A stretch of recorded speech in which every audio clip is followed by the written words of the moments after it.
Hey guys, it's Sylvia from Backyard Brushes in Fountain City, Wisconsin. And in this week's video, it's all about wood.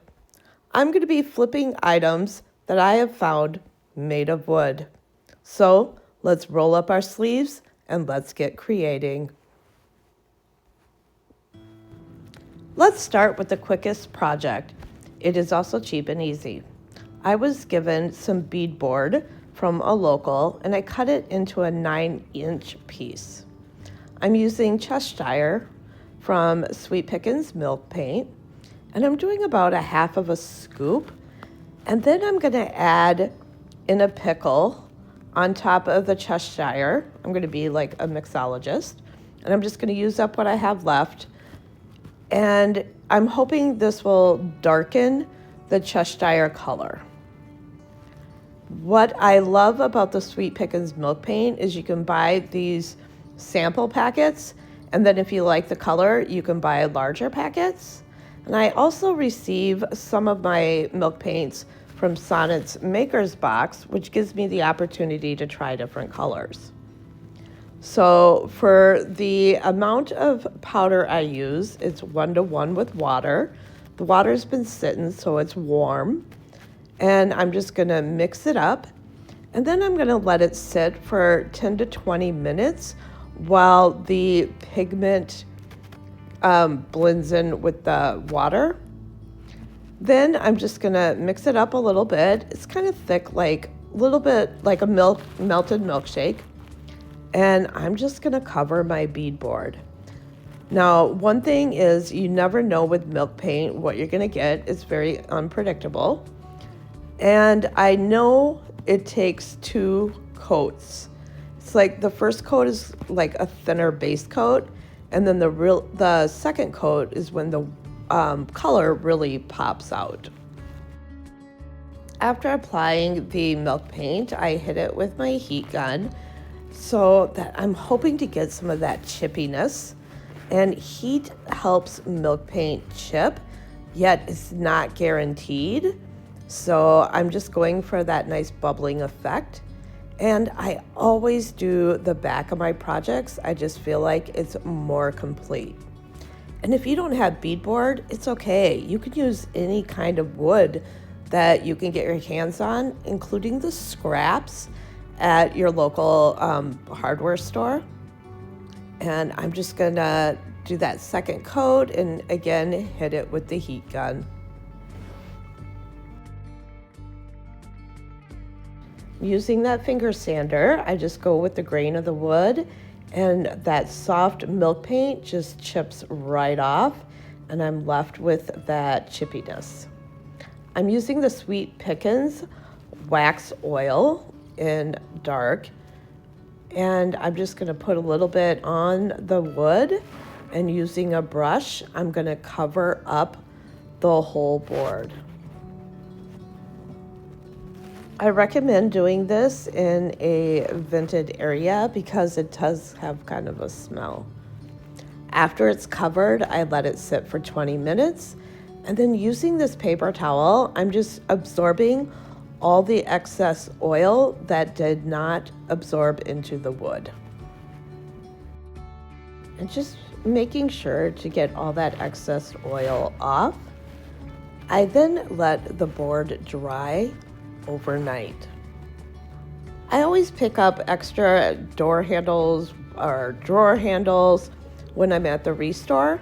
So I'm using this copper looking one and just using the hand drill to screw it into the bottom of the board. And using the hand drill, I'm gonna attach a D-ring to the back of the board so that it can be hung on a wall. And the wood is thick enough, it can also be used as a shelf sitter. This way, the customer has a choice. Using lace that I have, I just tied a bow around some lavender that I get at Walmart. And I'm just gonna tuck it right into the handle. And I left the lace long enough to cover the stem or to kind of hide the stem. I'm not a fan of it at all. And if I find my wire cutters, I might clip off part of the bottom. Then I just taper the bottom of the lace and my project is done.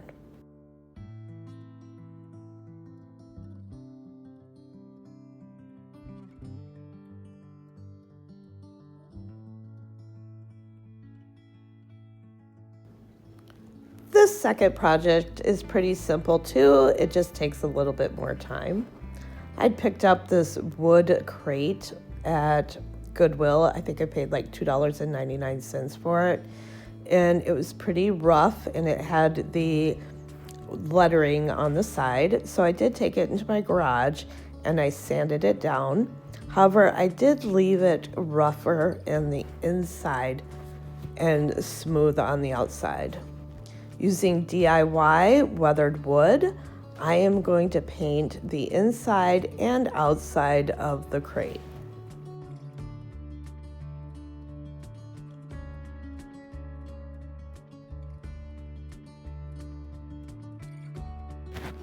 I chose to use Sweet Pickins milk paint in the color Antique Ironstone.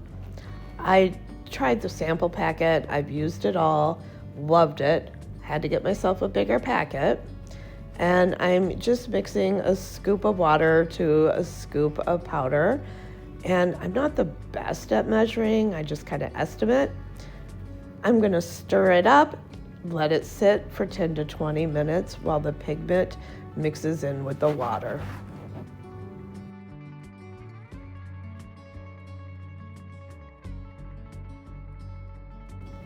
I am painting the crate with the milk paint.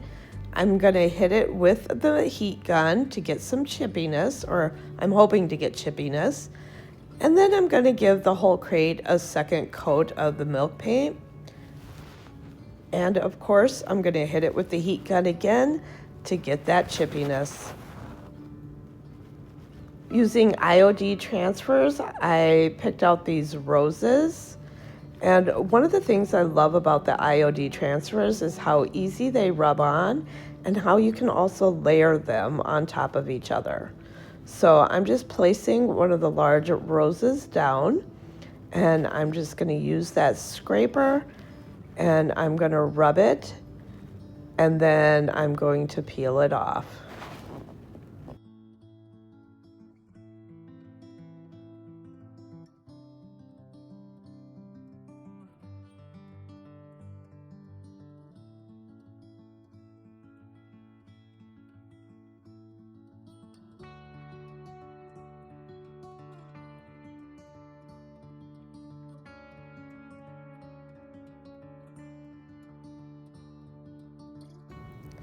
I have a little smaller rose and I am just going to place it right on top of the other rose, peel the back off, place it where I want it, and the paint is not sealed and it just applies so easily right on top of the transfer and the paint. So I'm just going to place the rose on top of the transfer on the paint. Use the transfer tool that comes with the transfers, rub over the flower, lift off the back, and then once it's peeled off, and you can see how easily it just peels right off, I am going to use the transfer or the backing of the transfer, and I am going to varnish the transfer into the paint just by rubbing down on it and pressing in, making sure that it's adhered correctly, smoothly, and all the way.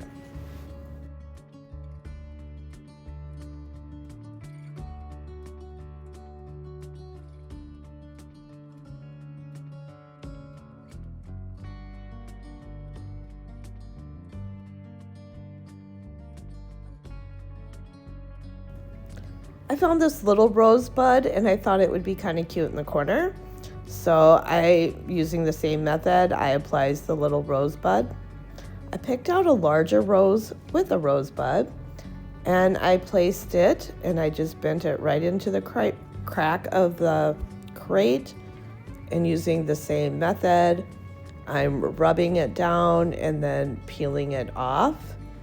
And it went right into, the wood was a little rougher than the outside, and no problems adhering to the rougher wood. Using my finger sander, I am just going to lightly distress the crate all the way around.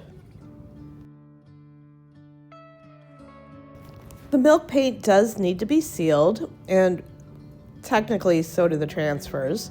So I am using Fusion's Antiquing Glaze, and it's my first time using the product, and I'll definitely be using it again. I loved the effect and how easy it was. And I just applied it over the whole project, transferred it all, and wiped it off with a paper towel. It was super easy to use, and it gave it such a nice aged effect. I will definitely be using this product again. And I also did the inside of the box. I just smeared that glaze all over, used the paper towel, wiped it down, and I just let it dry. And you can see how well that glazing got into the cracks and the chippiness of the wood and the paint.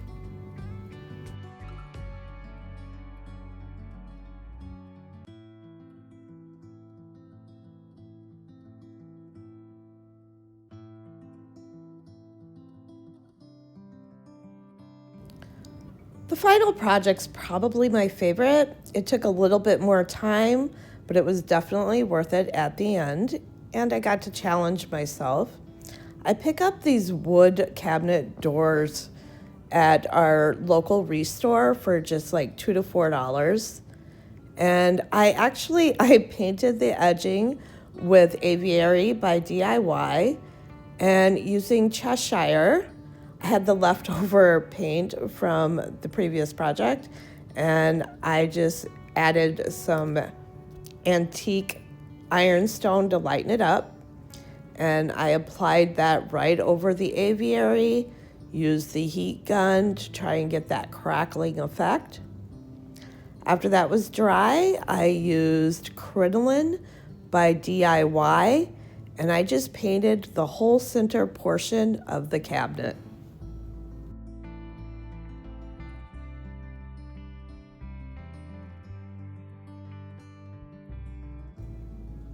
And it did take 2 coats of the crinoline to cover the wood. Using my finger sander, I just went around the edges and I got my crusty goodness. I picked out this music stamp from IOD, and this is it is one of my favorite stamps. I've been waiting for the stamp for years. It's finally arrived. I'm using my ink pad. I'm going over the whole stamp, getting it nice and juicy. And then I'm just going to place the stamp on top of the crinoline paint, press down, and lift up. And what I did not catch on film is after I applied this first part of the stamp, I cleaned my stamp, and then I re-inked the 3rd row of the stamp, and I stamped using the same method below.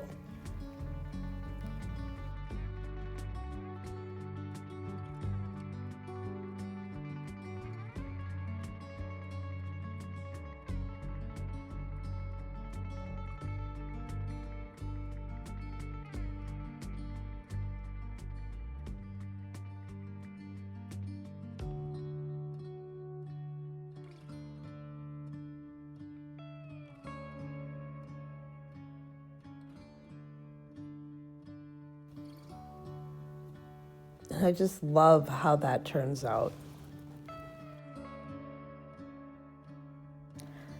With the fall being just around the corner, sunflowers are always a big seller for me. So using the IOD sunflower stamp, I inked up the stamp, and this one you have to do in sections, so it's a little bit more time consuming. I just inked up the stamp, looked at where I wanted to place it, laid it down, press down, and lift straight up.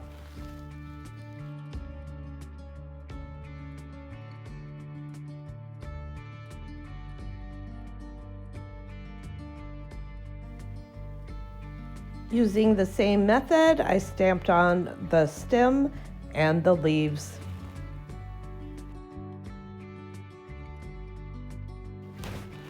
Using a small brush and weathered wood by DIY and water, I like the watery effect when I add the water to the paint. It's kind of like a watercolor.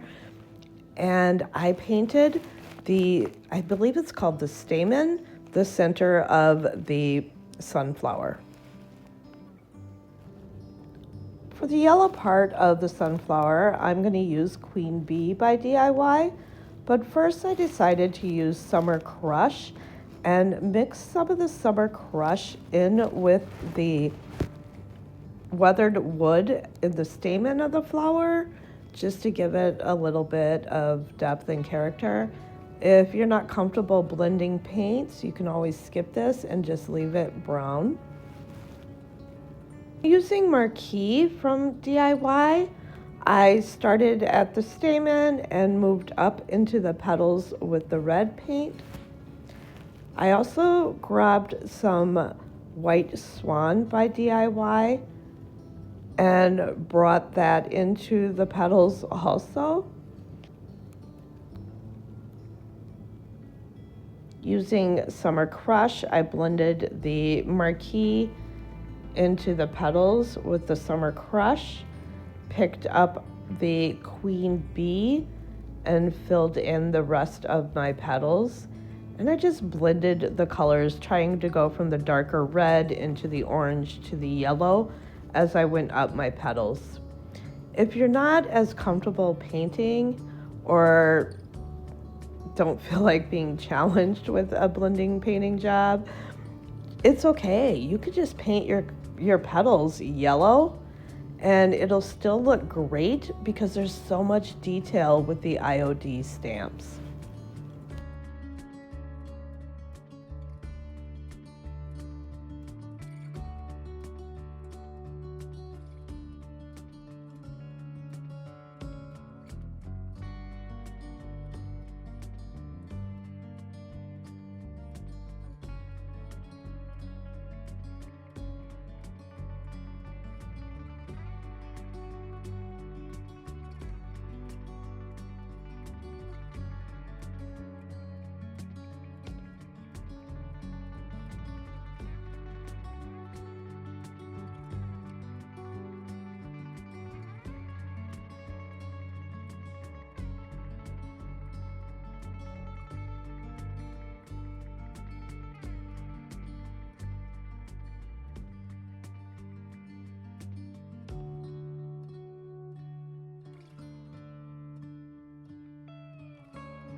I chose to do the stem and the leaves in aviary as my primary color, since that is the base color for the frame we created at the edge of our cabinet door. Then I'm just using some white paint to lighten it and to get a few different shades of green. And the white does really give it a good highlight. However, again, if you're not comfortable with blending and playing with the different paints, that's okay. You can choose your favorite color green, or whatever color you want your leaves, paint them in, and going back over it with that stamp, it's just got so many details, you can't go wrong. With using these IOD stamps, you definitely don't have to be a professional artist and still come out with all that beautiful detail. I let my paint dry. I pulled the stamp back out. I loaded it up with ink, got it nice and juicy. And let me tell you, I was not by any means perfect putting my stamp back down, and that's okay. It still looked good.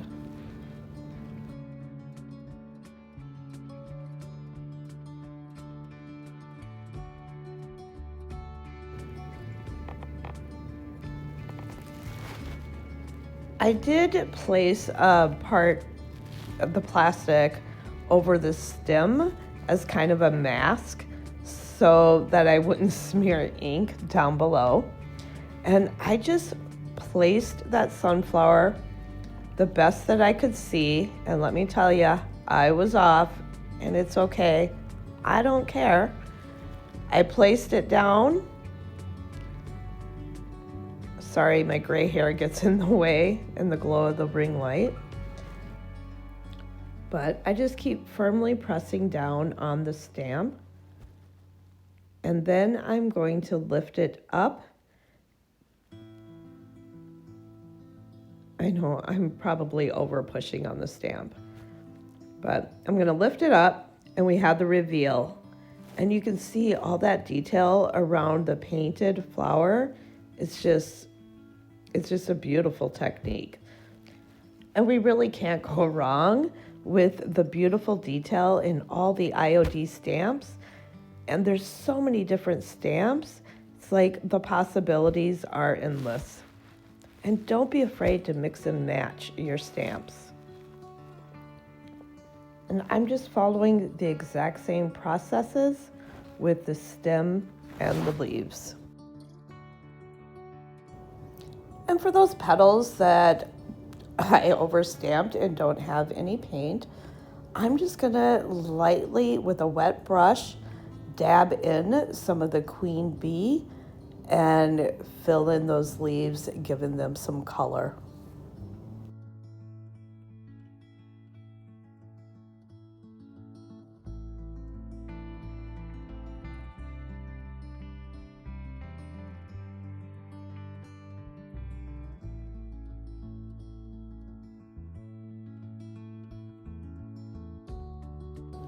The Sweet Pickins milk paint does need to be sealed, so I did choose to use again the dark oil wax, and I just brushed over a coat of the wax over the frame of the picture.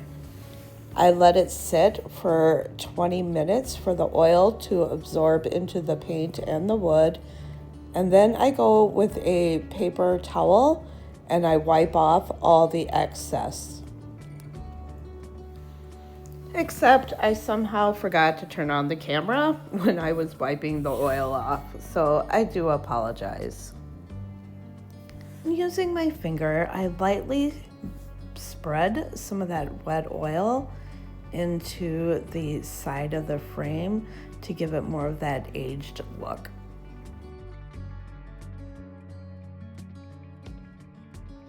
I chose DIY Big Top to seal the painting, and it really did brighten up the painting, and the colors just were so bright and vivid.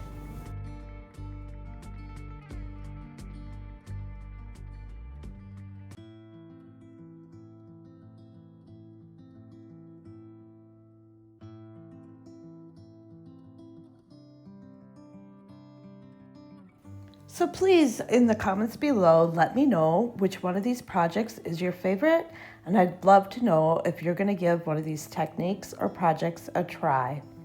And if you found this video inspirational, please hit subscribe below and follow me along on my creative journey. Thank you.